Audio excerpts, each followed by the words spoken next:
the face of King Freecell. Comrade, as you know, this journal takes its name from Mazov's immortal expression, du cristal à la fumée. This was his way of describing the way the rigid, crystalline structures of capitalist ideology turn to smoke under communism.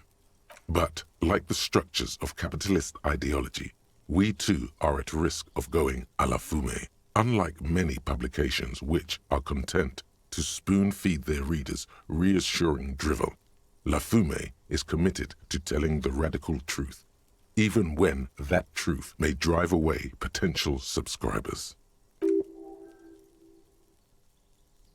So please, if you value our radical Mazovian perspective on contemporary politics, culture, and international affairs, please consider subscribing today.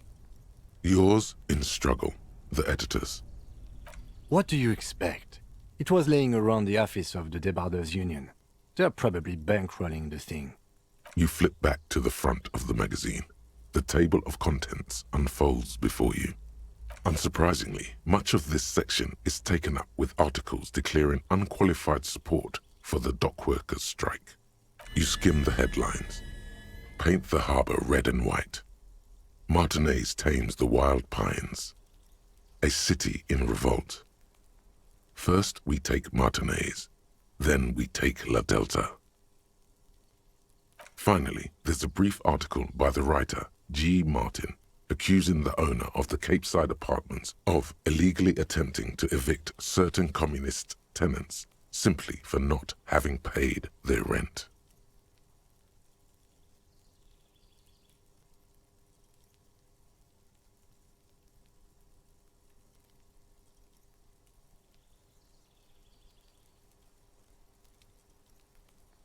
According to these editorials, there can be no accommodation with the forces of international capital or their mucilaginous allies in the coalition. Why do communists love puerile insults? And they wonder why they're always being left out in the cold. Judging from the context, it's something very large and fundamental. You should probably know about it already. Honest, you flip back to the front of the magazine. The table of contents unfolds before you. This section includes a long, tedious critique of the latest round of free trade negotiations between the EPIS nations and the Free State of Semenine. You also skip over an article about heavy fuel oil smuggling along the Messina border, something about bear wrestling in Samara, book riots in Yugograd. Face it, you really aren't interested in foreign affairs. You're not even sure where most of these countries are. You flip back to the front of the magazine. The table of contents unfolds before you. It takes a moment, but gradually it dawns on you that Kunst und Kultur must mean arts and culture. It evokes a sense of recognition and fellowship among those privileged enough to understand. As you leaf through this section, you come across several reviews of recent radio plays, as well as a brief artist spotlight featuring a local artist identified only as CS. The main feature, though, is a long essay titled Tip Top Tournée, a critical Mazovian perspective. This so-called artist spotlight is really just a brief Q&A, made all the briefer by the subject's evident hostility to her interviewer. That certainly sounds like a certain delinquent youth who likes to harass you from her balcony. The actual article is surprisingly light on details, but after skimming a page or two, you gather that it has something to do with motor carriage racing. If you don't follow it, you only ever hear about the ludicrous sponsorships and obscene death toll. You think you're settling in for a relaxing recap of the most recent season, maybe sprinkled with some nice anecdotes about a few of the more colorful drivers. Instead, you find yourself skimming a 10,000-word feature about all the politically problematic aspects of Tip Top Tournée. Where to even start? For one, there's the crass commercialism of its sponsorships, and then there's the practically criminal emphasis on deadly motor crashes. Oddly enough, this article has 2 bylines: Nasteb Encolada Bernal and Exilus Buka. And that precisely is what's problematic about it. Were it not for the promise of random, spectacular violence, audiences would quickly lose interest. At the end of the day, it's the destruction of these 750,000 real races that you're really watching for. Sure, you think that, but subconsciously, it's the visions of brand names being engulfed in flames that you crave. That's because you haven't been reading critically. But don't worry. The whole point of these sorts of articles is to let someone else read critically for you. Ah, come on. Can this article read your mind? Well, there you have it. No reason to get hung up on the pretentious ramblings of a few young men. If I had to wager, I'd say they've never even seen the inside of a motor, much less a motor race. I take whatever they write with a large grain of salt. You flip back to the front of the magazine. The table of contents unfolds before you.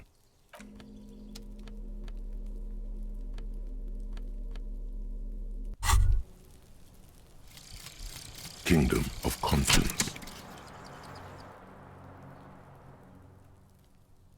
The Kingdom of Conscience will be exactly as it is now. Moralists don't really have beliefs. Sometimes they stumble on one, like on a child's toy left on the carpet. The toy must be put away immediately, and the child reprimanded. Centrism isn't change, not even incremental change. It is control over yourself and the world. Exercise it. Look up at the sky, at the dark shapes of the coalition airships hanging there. Ask yourself, is there something sinister in moralism? And then answer, no. God.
This reality.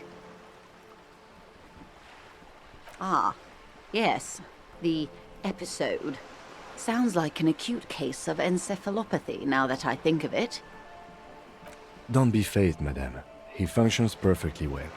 He only needs a lowdown on all of reality. We may be here a while then. Ask away, officer. I'll help however I can. All right, we're in. I know these all look good, but begin with the first, okay? 6 kilometers southwest, in the Valley of Dogs, Junior Officer Chad Tilbrook takes aim at a rabid black dog licking its wounds in the grass. To his left, his partner, Emil Mullins, whispers, "You heard what happened to Tequila Sunset in Martinez?" "Yes, he lost his mind," Tilbrook answers, fingers on the trigger. "Don't worry, Emil." He pulls it out slowly. Slowly now. He'll find it again. We always do. You? You're an officer of the RCM. Preciso Mundo. Nothing more nor less than the de facto law enforcement body of post-revolutionary Revachol, detective. Yes, we are the Revachol Citizens Militia. Yes, that means not de jure. The RCM acts in what is poetically called the twilight of international law. both at the behest of the coalition government and to its chagrin. The RCM's responsibilities are defined by the Emergency, Wayfarer and Aliments Acts, 3 pieces of legislation keeping the city in a, let's be honest, laissez-faire stasis to the benefit of foreign capital. All 3 are good to know when we are out policing. There's nothing basic about your role, Detective. It's true that the RCM keeps everything the way our seemingly permanent, provisional rulers like it. Yet, on the other hand, I know these people. I deal with them daily. Let me tell you, dear, they are not fans of you. The post-revolutionary decade was a disaster for the coalition government. Revachol in the 20s was hell, especially on the west side of the river. Gang warfare, a botched privatization scheme, a nuclear pile meltdown. They called it the international zone because no nation wanted to claim responsibility.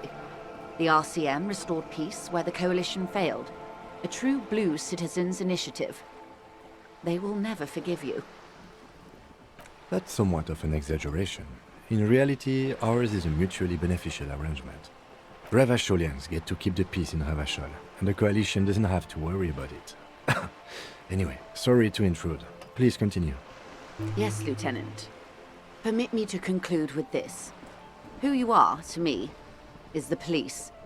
The only legitimate law enforcement authority in Revachol. And if those authorities drink so hard they need help recalling the basic terms of reality, well, I'm here to help. We're in Martinez, baby. A casual term of endearment popular among the 50-plus crowd. It's a disco holdover, pay it no heed. Martinez is a district of Revachol. A very small district tucked away near the industrial harbour, north of the 881 and Jamrock. You would be excused for not knowing about it. Unimportant, they say. Forgotten, even. Shelled to smithereens during the Revolution. It has its charms, just not this time of year. It's not really a sea, it's the Bay of Revachol. And the bay feeds into the ocean. Yes, we're on an island in an ocean, the world's largest body of water, the Insulindic. Vast, lukewarm and unknowable, flowing in and out of sight. I'm not a good ambassador. I've only been here once before, as a teenager. Not a lot has changed. There are ruins, a terminal, fishing boats, reeds, boys with boxy shoulders. A brief spike of longing in her upright body, the dots under her eyelids shake. This place used to be a province, a workers' resort before the city swallowed it and the artillery did its work. The reeds are the real star of the show here now. The further down the coast, the wilder it gets. Yes, I was slumming it with some girlfriends of mine. We had boats and... Don't hold it against me. The boys certainly did not. Caillou, as you already know. Imagine a pebble. A smoothed-over pebble amidst a great blue sea, misshapen, cracked. The cracks are the River Esperance. We're in the delta of this river, on the 6th branch, the Martinez distributary. It is clear this pebble is of enormous value to her. Revachol? Revachol is what you call a city.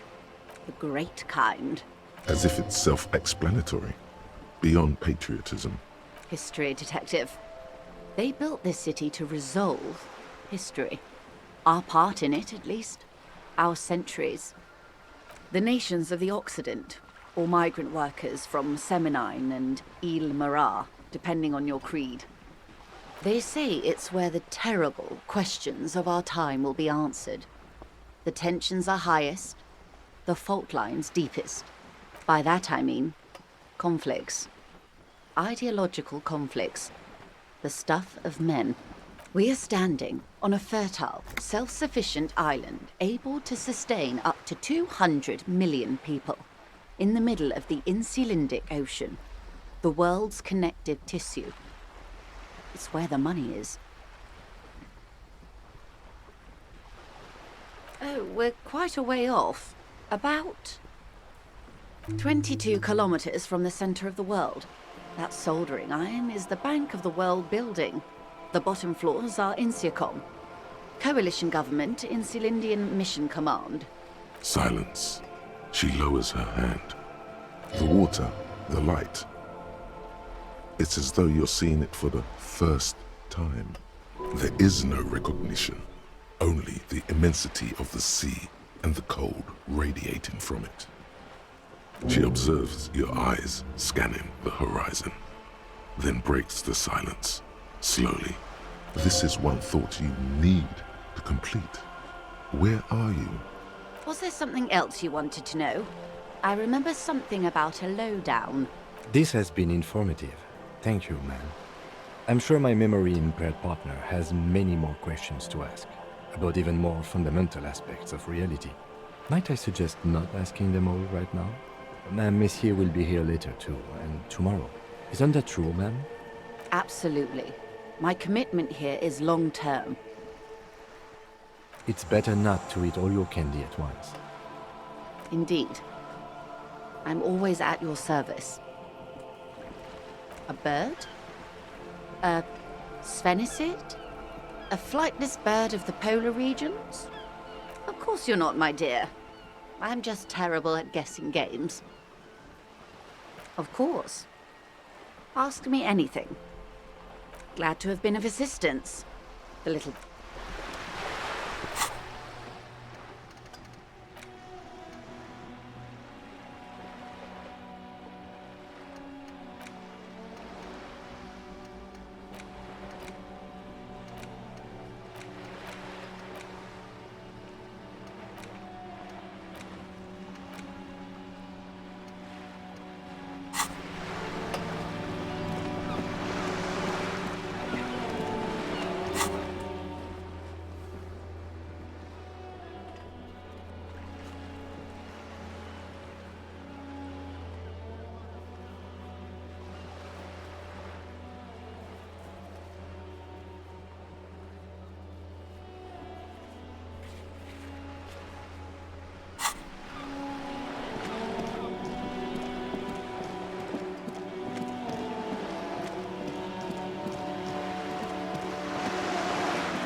Vigilance officer, what can this old carabiner do for you?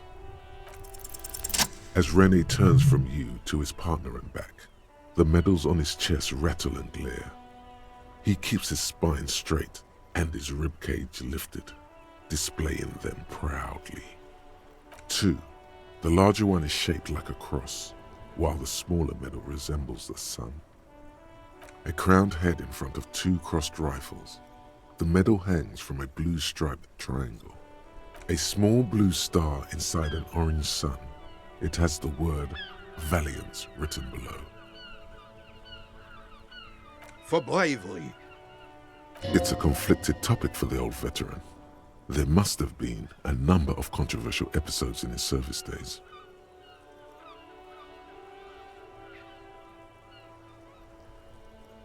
I'm sure, but I know this uniform's reputation. You are also wondering if I got this for raping women or killing babies.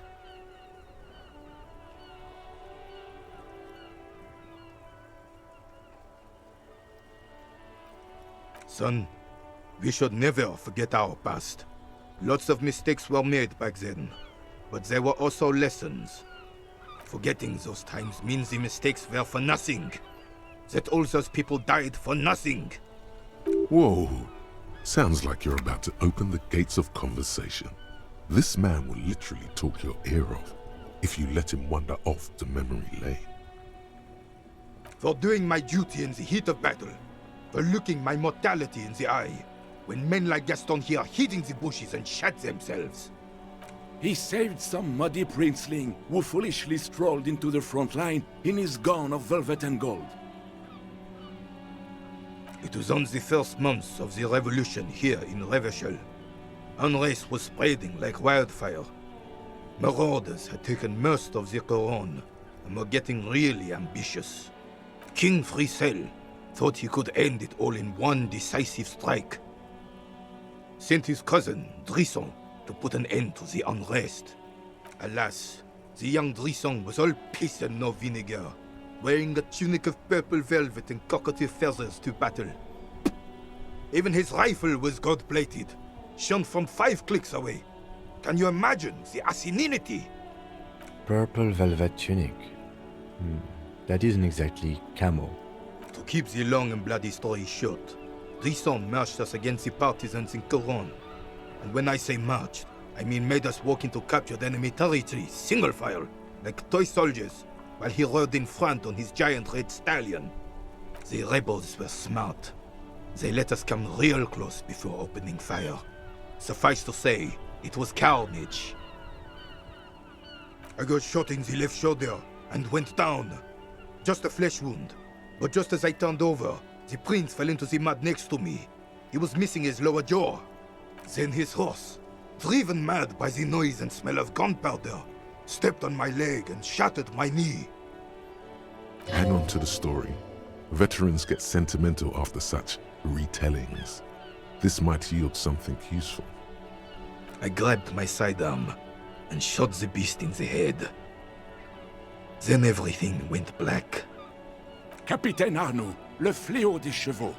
When I came to, it was all over. It was just me and Jolas Tresson, gurgling in the blood-soaked mud right next to me. The Dink had taken numerous flesh wounds and lost a lot of blood. But despite missing his jaw, he seemed hesitant to die. Tougher than he looked, that one.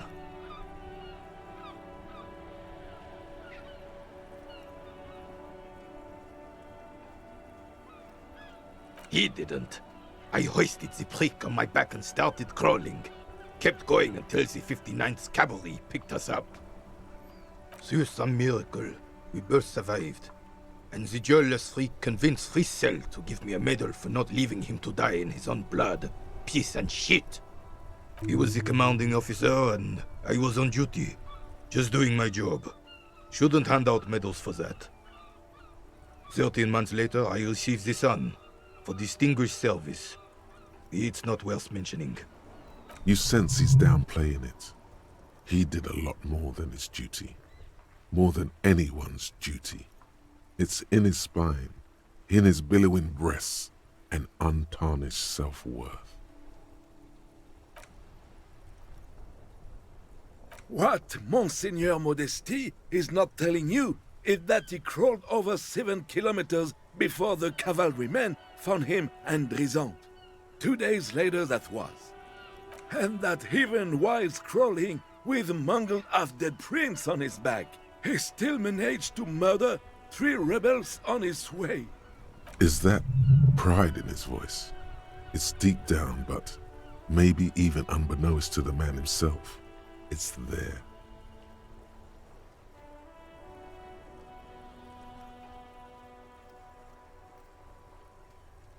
Sorry, officer, but you're reading me all wrong. I'm a man of peace, and these kinds of bloody heroics are only impressive to men like René himself. Certainly not to me. How did you find the story to be, officer?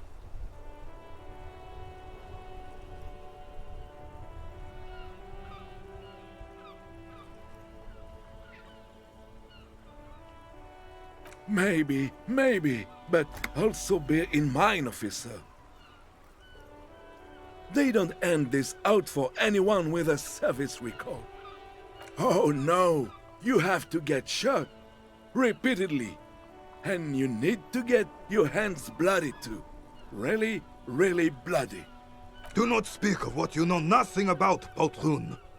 Duty is something you will never understand. Bah! There were many such stories in those days. Many such men, too. True Eversholians. Men with backbone. Oh, yes, René, yes. Men were bigger, girls were prettier, and everyone wore the fascia. Lord, please, bring those days back, if you can. I'm not getting into this with you again. Officer, was there anything else? You should try to come up with a heroic story of your own. Impress this old soldier.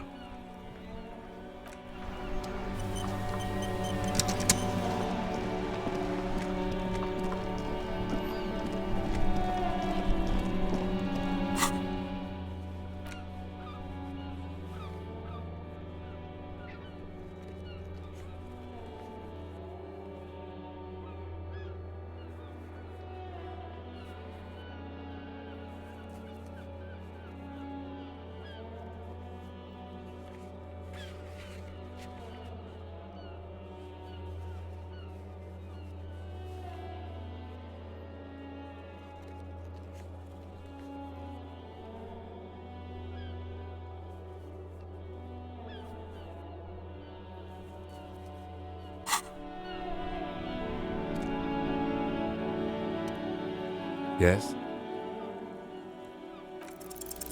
Look at you.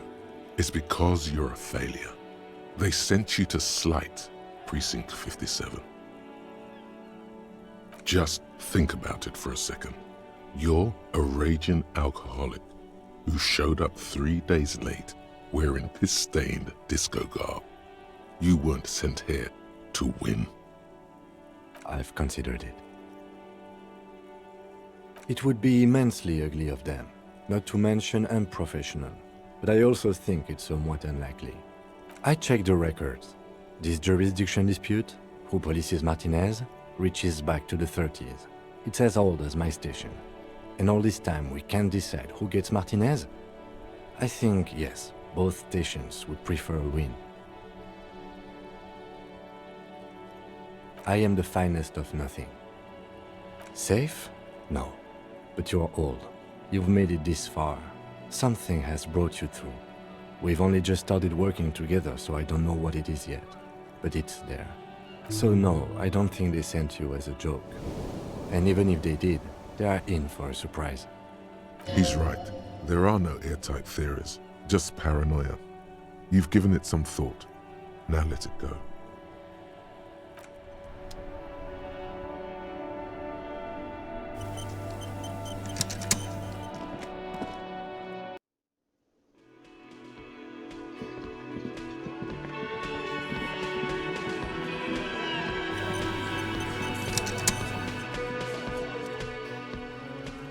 Looks like the circus left town, but the clowns are still here.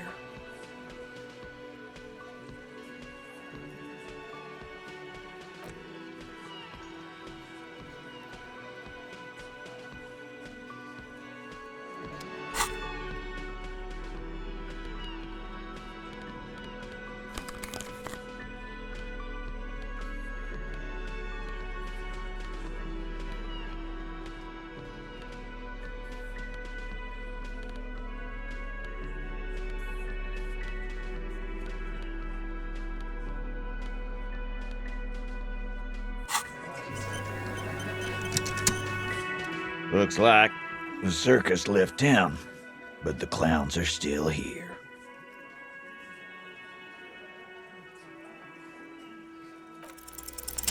As you look around this room full of sweaty men, swearing, drinking, spitting out tobacco, does this look familiar?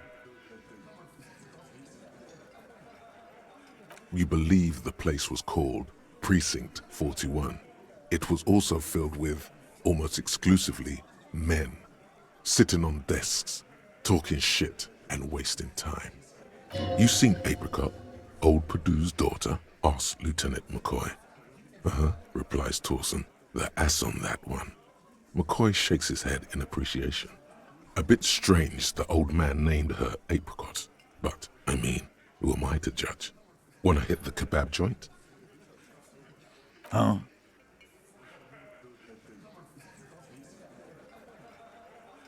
You got a problem with beer now? Not quite there yet. Push on.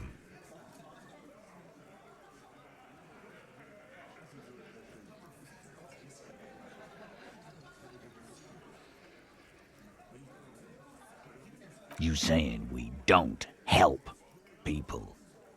I've been doing this job for 10 years. Martinez was a dump before we put this outfit together. They don't know, man. They weren't here. We had 3 shootings a week, kids dead, fucking graffito everywhere. You cops haven't shown up since the 30s. Congratulations on the graffiti removal. All I see is you sitting around talking about Monica's titties while there's a rape victim. So what? What do you want from me? We took care of that fuck. Don't let him drink that. One more push. Quick. Just don't antagonize him. You have this already.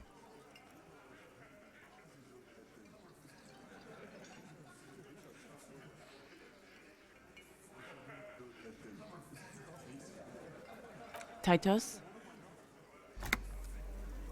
She stops mid-sentence. That's it. You got him.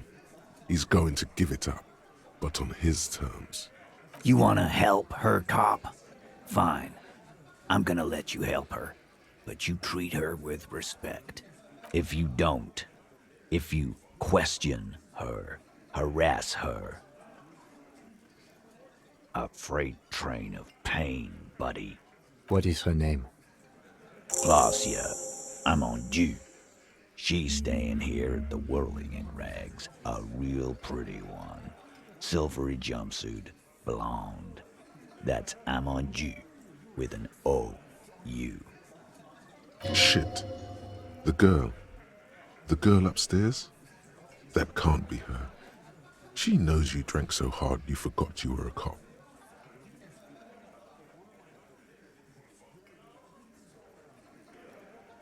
Yeah. Blonde. Tall. 2 rooms over from yours. Sure. Why not? You've probably seen her around. You inexplicably add cool after the victim's name, but no one notices. Your spine is too damn straight. None of these people would ever suspect you've met her. Whatever you do not tell him you know her. That would sound off. Relationship? There was no fucking relationship. He raped her. That's their relationship. Something is off here. His anger is possessive. Was like that karaoke incident all over again. Or like some of the other girls he was harassing. Okay, enough. All of this is irrelevant to your stated investigation. He did it before we killed him. He's not gonna do it again. So what does it matter? It would help if we establish a timeline. All right. 2 weeks, maybe? I don't know. I need another beer. Here you go, boss. I know her. How well do you know her? Well enough, Copper. We party. She's been here for a few months. He tries to make it sound real casual, but the muscles on his neck tighten. You mean Revachol? Nah. Our Miss Aranye disco dancer is an immigrant or a drifter of some sort. Been staying over here over the winter. Don't you give her any more trouble. She's just had some bad luck, that's all. Shut up, Angie. She doesn't need your help. Titus gives them both a look. They fall silent. What's with all the silences? It's like these guys don't know how to feel about this. You should keep picking at it. What do you think I meant? Yes, yes, and no. Got something to say about it? No, we just fucked. That's all. I'm not gonna give you any details if that's what you're after. So put your dick away. He really went out of his way to seem comfortable with this topic. That's all you're gonna get for now. Remember what I said. Freight train of pain.